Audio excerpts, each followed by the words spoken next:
사랑하고 축복합니다. 우리 앞뒤 좌우 옆에 있는 성도님들과 인사하겠습니다. 사랑합니다. 감사합니다. 축복합니다. 기도 이렇게 합시다라는 제목으로 함께 말씀을 계속 나누고 있습니다. 지난 시간에는 예수님께서 가르치신 기도 중에 그 본문 단락의 첫 번째 내용인 올라가는 기도 세 가지, 하나님의 이름이 거룩히 여김을 받는 것, 그리고 하나님의 나라가 이 땅 가운데 임하는 것, 그리고 우리의 우리 삶의 모든 영역에서 하나님의 뜻이 이루어지기를 원합니다라고 강구하는 그 기도의 내용에 대해서 함께 말씀을 나눴습니다. 바라기는 우리 모든 성도님들의 삶의 최우선 순위가 언제나 하나님이 되시기를 주님의 이름으로 축원합니다.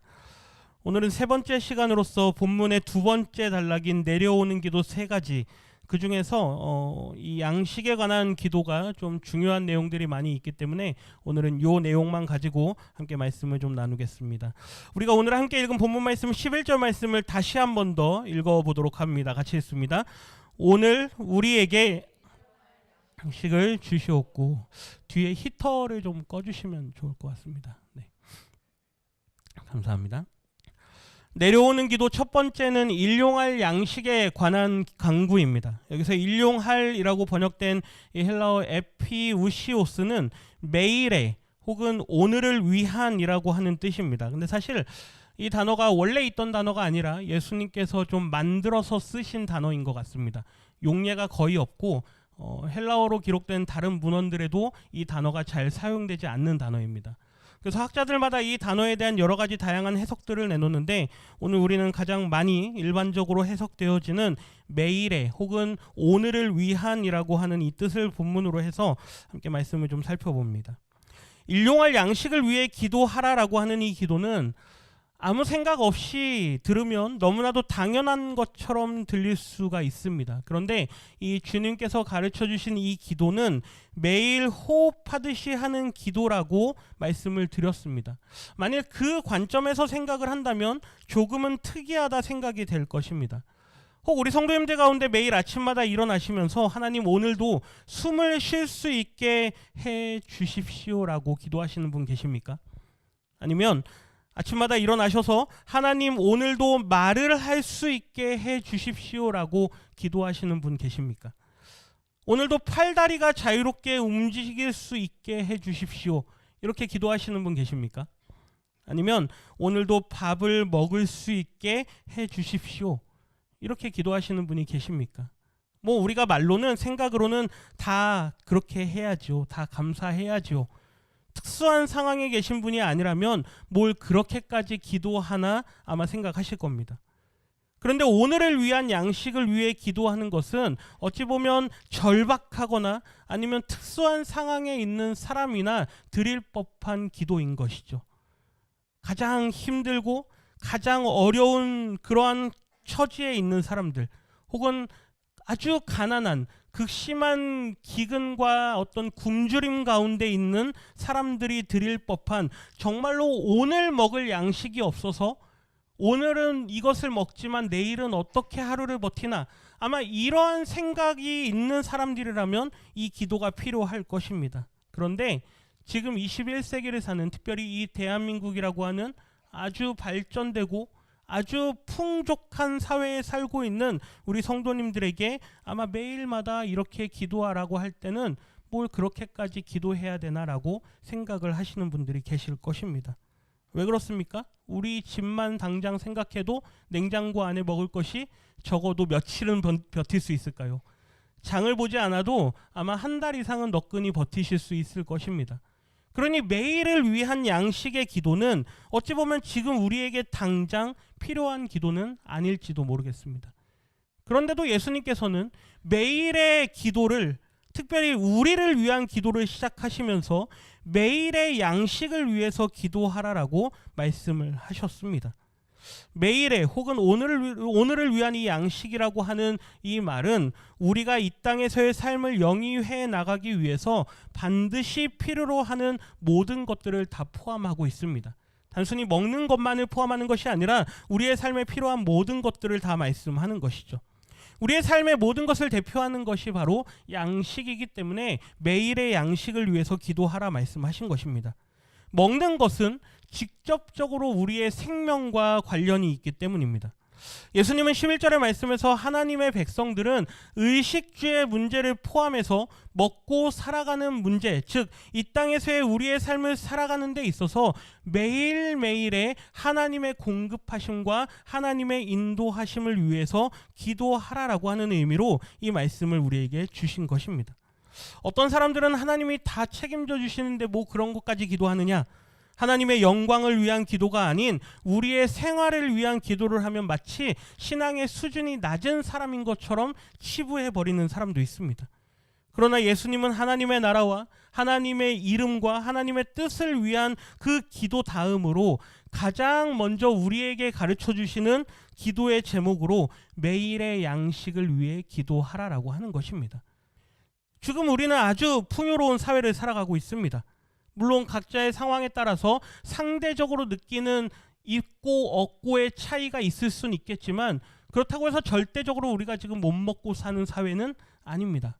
이 일용할 양식을 우리가 구하는 데 있어서 과연 먹는 것의 문제만으로 우리의 삶의 문제를 다 했다라고 얘기할 수 있느냐?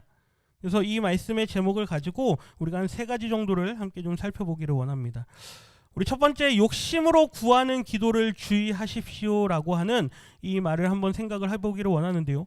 일용할 양식에 대한 강구를 통해서 우리가 가장 먼저 깨닫게 되는 것은 세상적인 것 혹은 과도한 욕심에서 구하는 것을 주의해야만 한다라고 하는 것입니다. 이 말씀을 일용할 양식을 주십시오 이 말에 주목해서 읽어보면 그래 우리가 욕심을 내지 말아야지 라고 하는 정도로 매우 양보하듯이 반응을 하면서 읽는 모습을 보게 됩니다.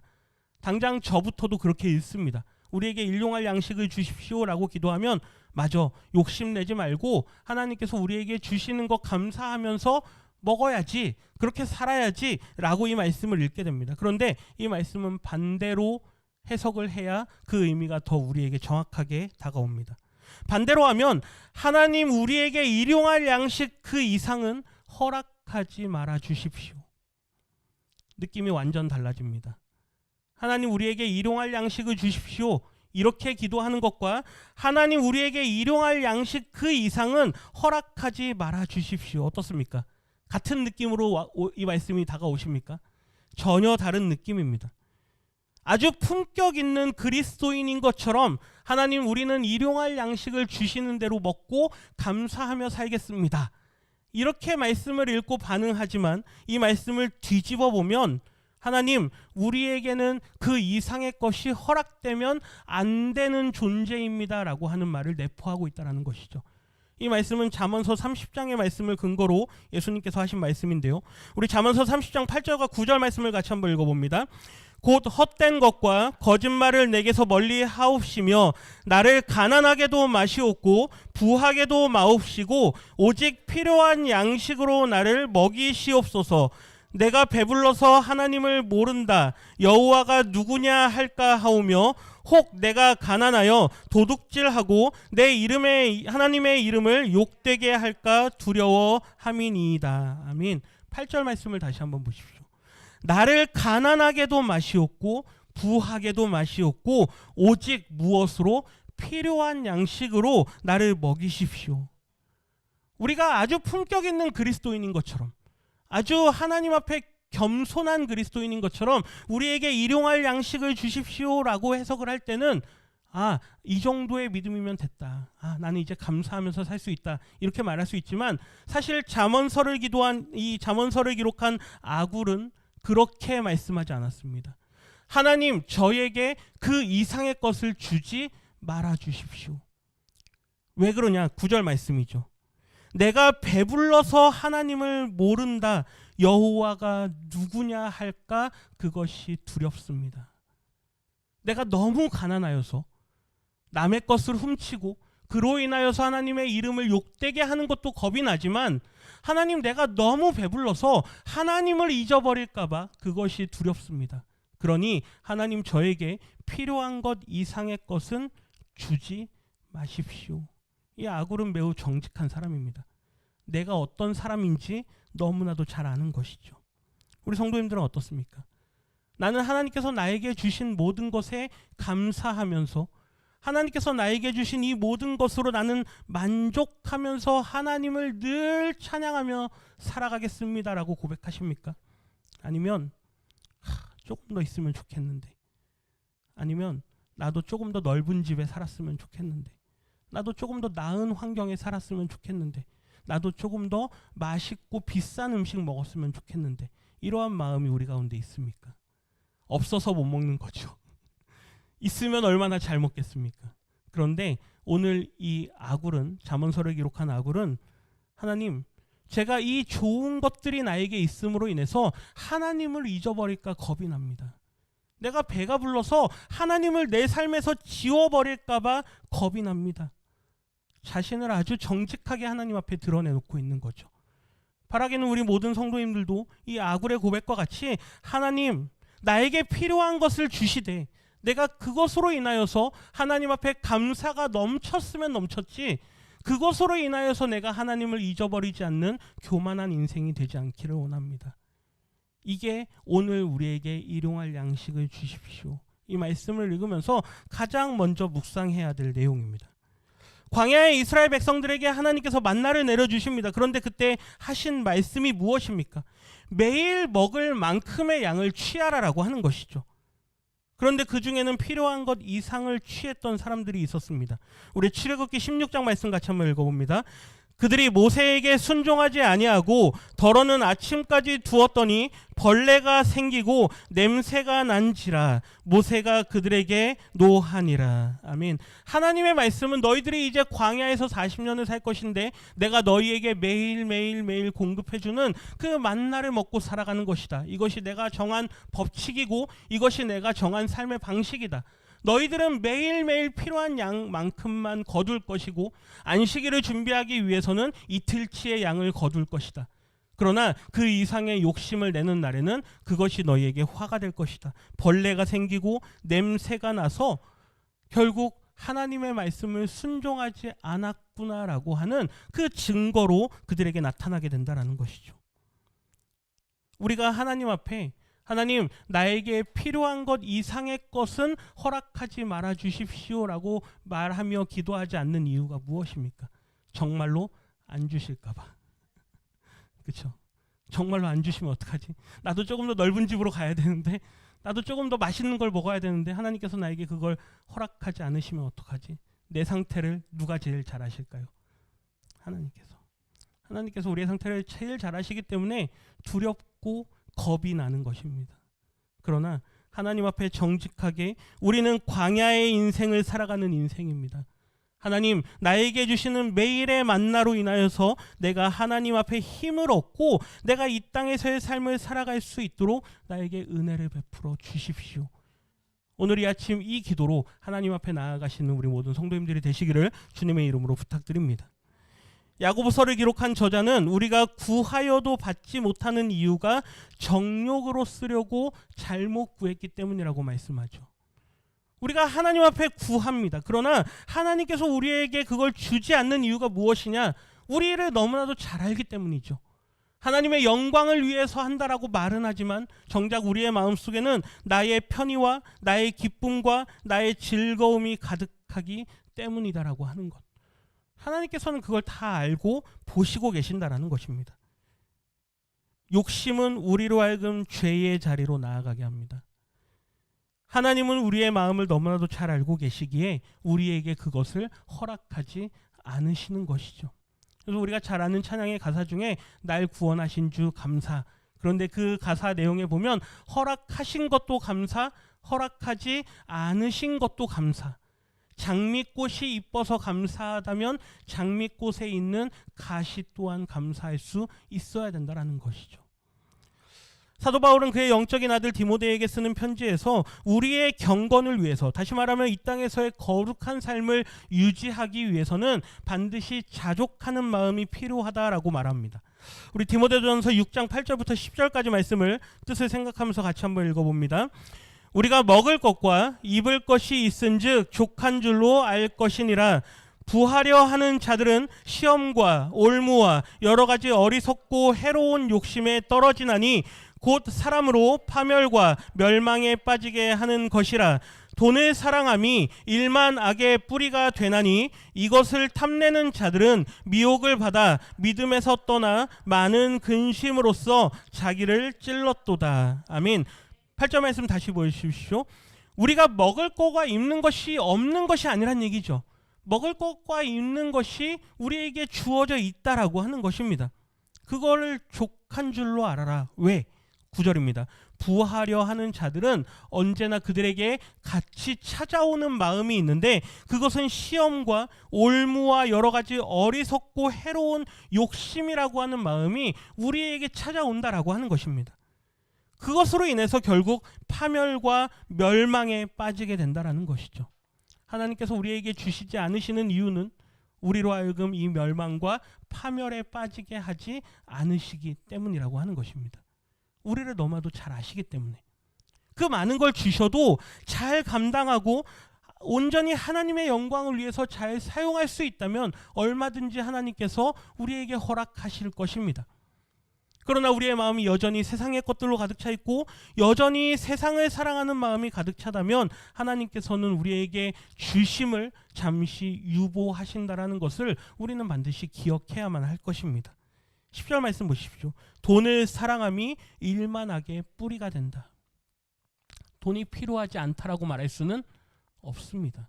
이 땅에 살아가는데 돈이 필요하죠. 물질이 필요하고 물질이 있어야 우리가 조금 더 하나님을 위해서 더 많이 쓸 수 있을 것입니다. 그러나 그것을 사랑하는 것과는 전혀 다른 문제입니다. 돈만을 추구하고 물질만을 따라가는 사람들에게는 언제나 이 악이라고 하는 그 마음이 우리 안에서 뿌리내리고 자라나게 된다라고 하는 것.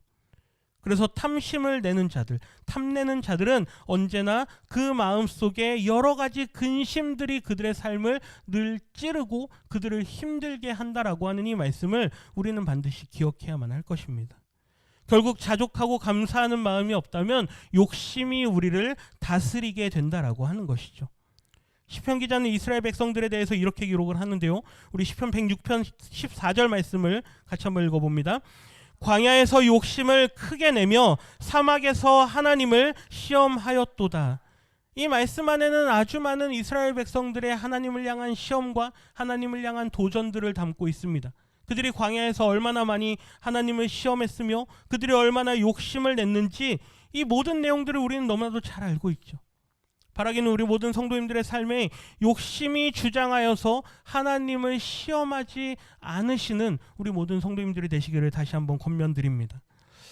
자연스럽게 이어지는 두 번째 우리가 깨달아야 할 것은 바로 이것인데요. 같이 한번 읽어봅니다. 하나님은 우리의 공급자이시며 주관자이십니다. 아멘이십니까?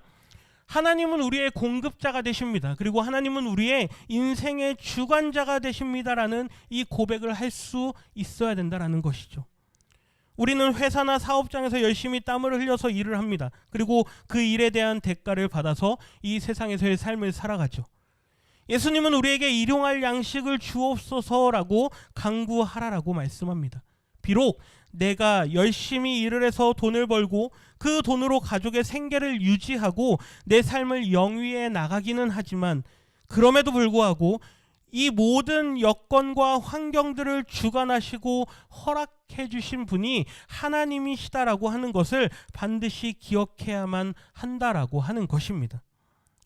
물론 내가 열심히 노력하고 그 일을 얻기 위해서 또 그곳에서 더 좋은 결과를 내기 위해서 더 많은 수고를 할 수 있습니다. 그럼에도 불구하고 그 모든 것들이 우리에게 허락되어진 것은 온전히 하나님의 은혜라고 하는 것이죠. 일용할 양식을 위해서 하나님께 기도하는 것은 하나님이 우리의 필요하심을, 우리의 필요를 채워주시는 공급자이시다라고 하는 것을 인정하는 것입니다. 더 나아가서 하나님의 백성들이 하나님께서 그들의 백성들의 인생을 책임져 주시는 분이시다라고 하는 것을 잊지 말라라고 하는 말을 포함하고 있다라고 하는 것이죠. 하나님께서 우리에게 일할 수 있는 건강과 재능과 또 여러 가지 삶의 환경과 여건들을 허락해 주시지 않았다면 우리는 이를 통해서 이 땅에서 살아가기가 너무나도 힘들 것입니다. 지금 이마만큼이라도 지금 이 정도라도 우리가 살아갈 수 있는 것, 이것 또한 하나님의 은혜임을 우리가 늘 기억해야만 한다라는 것이죠. 하나님 앞에 일용할 양식을 위해서 기도하라라고 하는 이 예수님의 말씀은 우리의 필요를 공급해 주시는 그 공급자 되시는 하나님, 동시에 우리의 삶의 주관자 되시는 그 하나님을 늘 바라보고 의지하는 자리에 늘 서 있으라라고 하는 그 말씀이라고 하는 것입니다. 시편 136편 25절 말씀 우리 같이 한번 읽어봅니다. 모든 육체에게 먹을 것을 주신 이에게 감사하라. 그 인자하심이 영원함이로다. 시편 기자는 하나님의 인자하심을 찬양하면서 모든 육체에게, 다시 말하면 모든 인생들에게 먹을 것을 주신 이에게 감사하라라고 말씀합니다.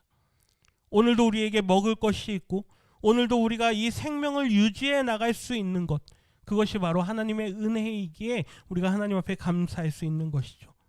한번 이스라엘 백성들의 이야기를 들어보시겠습니까?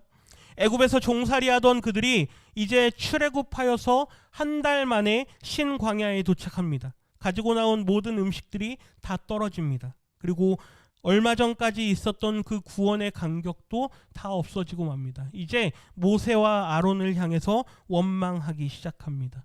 그런데 성경은 그들의 그러한 원망이 모세와 아론을 향한 원망이 아니라 하나님을 향한 원망이라고 우리에게 말씀합니다.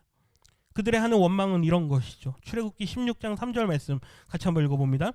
이스라엘 자손이 그들에게 이르되 우리가 애굽 땅에서 고기 가마 곁에 앉아 있던 때와 떡을 배불리 먹던 때에 여호와의 손에 죽었더라면 좋았을 것을 너희가 이 광야로 우리를 인도해 내어 이 온 회중이 줄여 죽게 하는도다. 아멘. 애굽에서 종노릇하면서 그들이 얼마나 배부르게 먹을 수 있었겠습니까? 그들의 애굽에서 종살이하면서 얼마나 기쁘게 살아갈 수 있었겠습니까? 그렇지 못했을 것입니다. 비록 그들이 먹을 것이 있고 그곳에서 그들의 삶을 살아갈 수는 있지만 하나님께서 그들을 애굽 땅에서 약속의 땅으로 인도해 가신다라고 하는 그 약속과 그 약속을 성취하신 그 일이 있었기에 그들이 온전히 하나님의 백성이 될 수 있었던 것이죠. 하나님의 약속과 하나님의 주권적인 역사하심이 없었다면 그들은 여전히 종노릇하고 있었을 것입니다. 여전히 세상에 종노릇을 하며 살아가는 사람들이 얼마나 많은 줄 모릅니다. 그러나 하나님께서 이곳에 계신 우리 성도님들을 사랑하셔서 택하시고 그곳에서부터 우리를 불러내어서 인도해 내셔서 이제 하나님의 약속하신 땅으로 우리를 이끌어 가기를 원하시는 것이죠.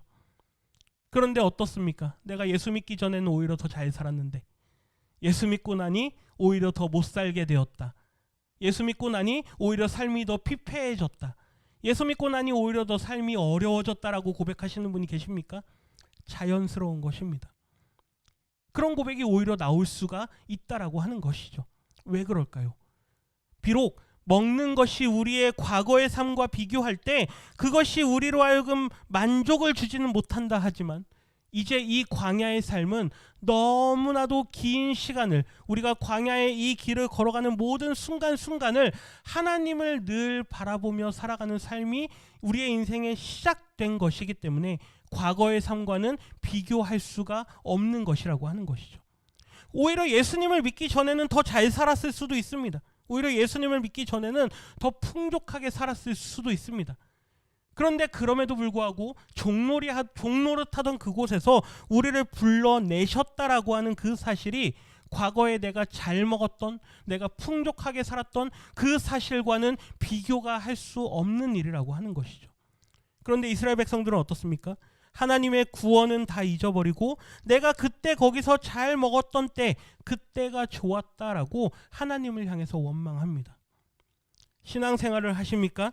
하나님을 믿는 삶을 살아가십니까? 그렇다면 우리의 마음속에 한 가지 반드시 있어야 되는 생각은 내가 지금 이 광야의 길을 걸어가며 당하는 모든 어려움들은 우리에게 예정된 것이다라고 하는 것이죠. 이것은 당연한 것입니다. 여기가 어디기 때문에요? 광야이기 때문에. 광야에서는 안정된, 정착된 삶과는 전혀 다릅니다. 비록 종노릇하지만 애굽은 정착된 생활이었습니다. 내가 집에 가서 잘 곳이 있고 내가 내일 나갈 곳이 있고 사람들과 만날 수 있고 비록 종노릇하지만 그러나 그들에게 정착지가 있었기 때문에 오히려 더 안정된 곳이었죠. 광야는 어떻습니까? 어느 날 구름 기둥이 움직이면 그걸 따라가야 됩니다. 어느 날 불 기둥이 멈춰서면 그 자리에 멈춰서 다시 천막을 쳐야만 합니다. 안정적이지 않은 삶이죠. 불안한 삶입니다. 언제 사막에서 어떠한 어려움을 당할지 모르는 삶이 광야의 삶입니다.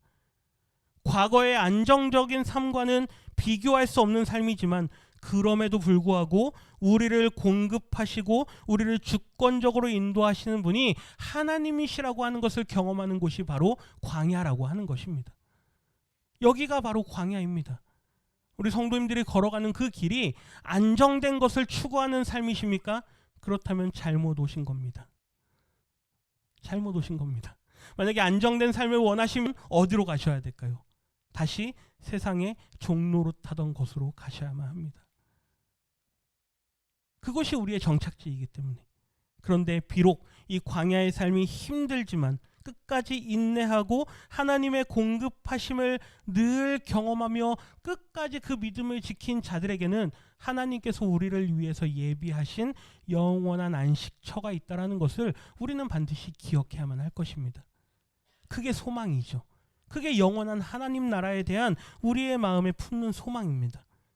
그런데 지금 이곳의 삶이 너무나도 힘들기에, 고단하기에 텐트를 쳤다 걷었다, 전세 기간이 끝나면 이사를 가야 되고 월세 기간이 끝나면 나가야 되고 안정적인 거주지가 없기 때문에 얼마나 힘든 삶을 살아갑니까? 그들은 40년 동안 여러 차례 하나님께서 공급하시는 만나에 대해서 불평을 늘어놓습니다. 출애굽 1년이 지날 때쯤에 그들이 이렇게 불평을 하는데요. 우리 민수기 11장 4절부터 6절 같이 읽어봅니다.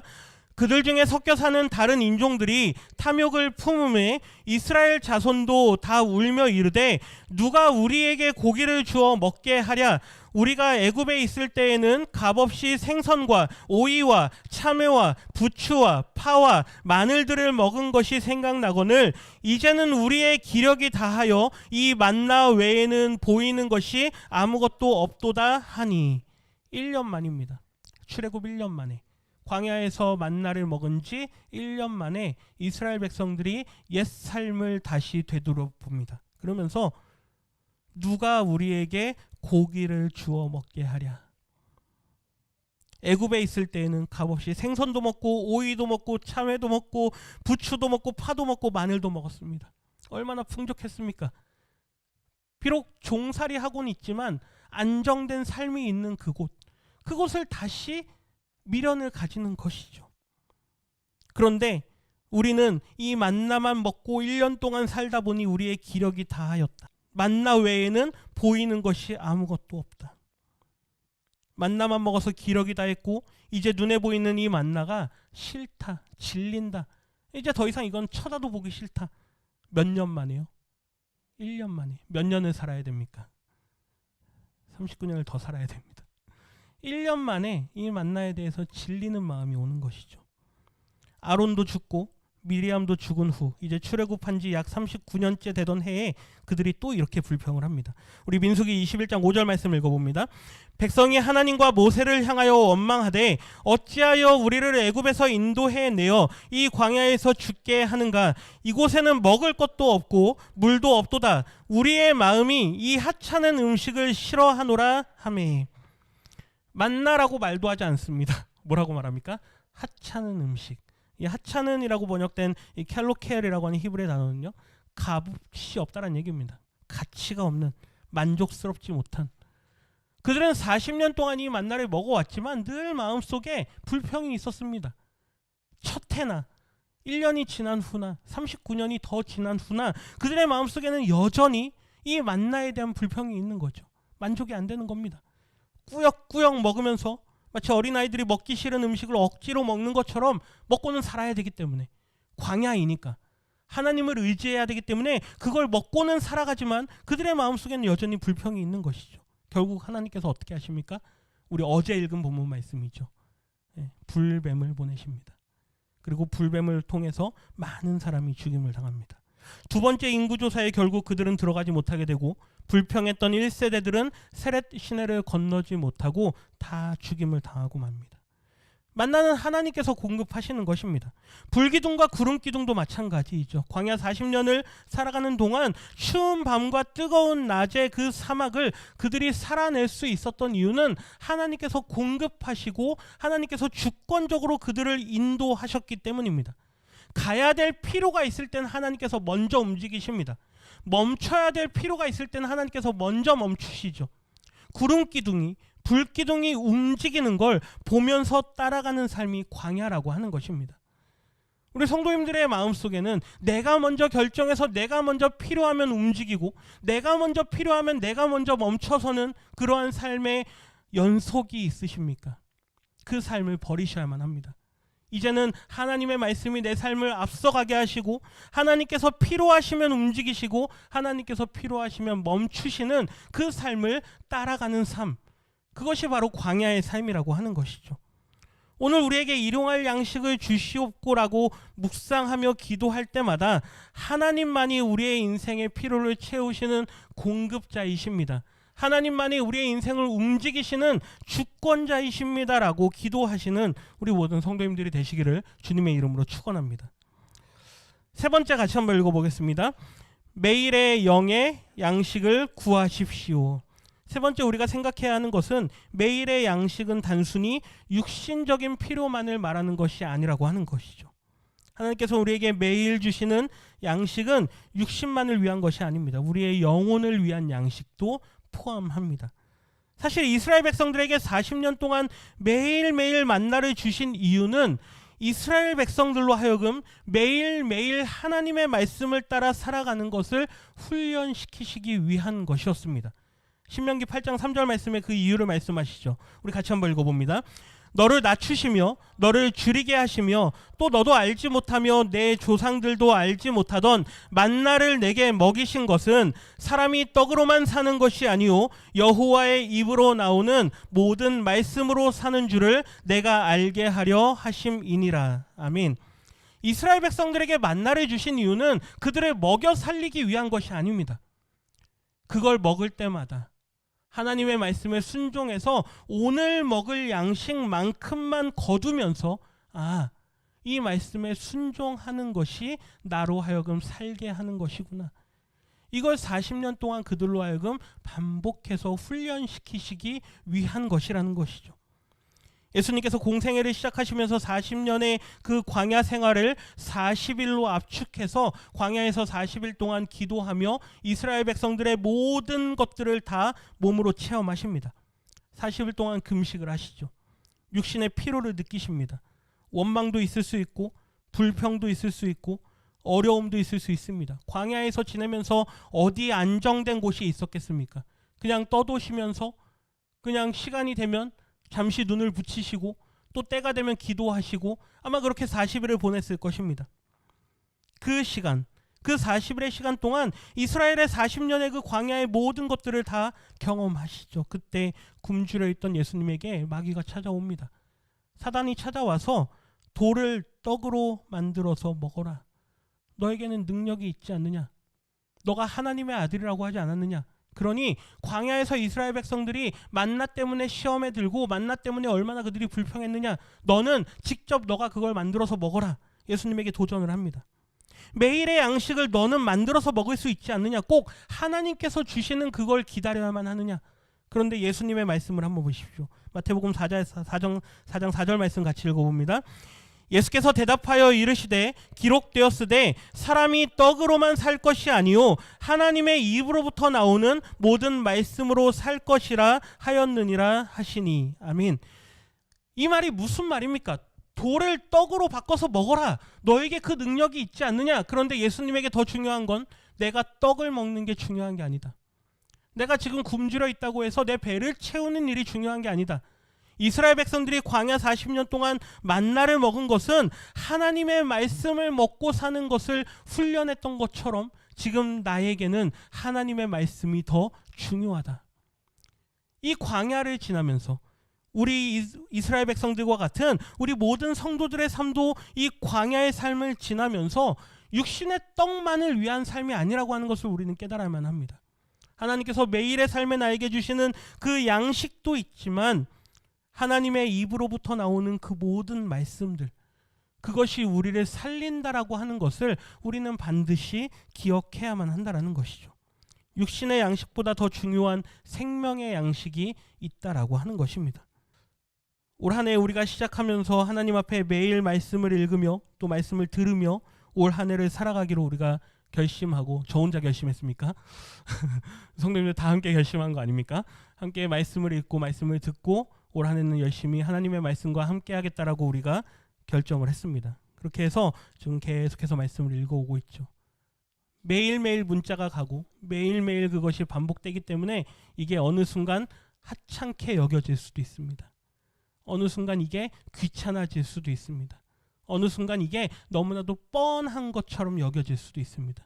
만나라고 하는 것이 이게 뭐냐라고 하는 그 이름처럼 정말 별 볼 일 없는 것처럼 보일 수 있지만 매일의 우리의 삶을 새롭게 하고 매일의 우리의 삶을 능력으로 채워주시는 것이 바로 만나라고 하는 것을 우리 성도님들이 기억하셔야만 할 것입니다. 요한계시록 2장 17절 말씀에 보면 이기는 자에게는 감추었던 만나를 주겠다라고 말씀합니다. 이 감추었던 만나에 대한 해석이 다양할 수 있지만 마지막 때에 우리가 영원한 하나님 나라에 갔을 때 어린 양의 혼인잔치에서 우리는 그 절정을 경험하게 될 것입니다.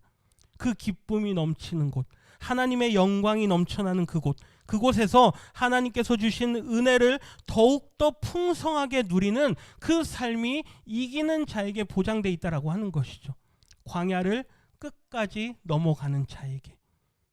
도중에 불평하고 원망하여서 하나님께서 약속하셨던 그 가나안 땅에 들어가지 못했던 출애굽 1세대들과 같이 살아가는 것이 아니라 하나님 앞에 감사하며 오늘 우리에게 주신 이 만나에 감사하며 하나님 나의 삶의 공급하심과 모든 주권이 하나님께 있습니다라고 고백하시는 우리 성도님들에게 하나님의 크신 은혜가 임한다라고 하는 것을 기억하시면서 이 한 주간 우리의 남은 평생의 삶을 은혜 가운데 살아가시는 우리 모든 성도님들이 되시기를 주님의 이름으로 축원합니다. 기도합니다. 하나님 감사합니다. 우리의 삶에 우리의 필요를 위한 기도 가운데 가장 먼저 가르쳐 주신 이 기도, 우리에게 일용할 양식, 매일에 먹을 양식, 그러나 그것이 육신만을 위한 것이 아니라 우리의 영혼을 살찌우는 그 양식을 우리에게 주시기를 원하는 이 기도를 우리에게 가르쳐 주시니 참으로 감사합니다. 이 모든 것 하나님의 공급하심이 있고 하나님의 주권이 있기에 우리가 이 삶 가운데 이 광야의 삶을 살아가는 가운데 이것에 만족하며 감사할 줄 알게 되는 줄 믿사오니 감추어진 그 영광을 바라보는 그날까지 하나님의 영원하신 나라에 우리가 모두가 다 참여하여서 그 혼인잔치에 우리가 나아가 기쁨을 누리는 그날까지 이 땅에서의 삶을 주님 앞에 감사함으로 살아가는 우리 모두가 되게 하여 주시옵소서. 감사드리며 예수님의 이름으로 기도드립니다. 아멘.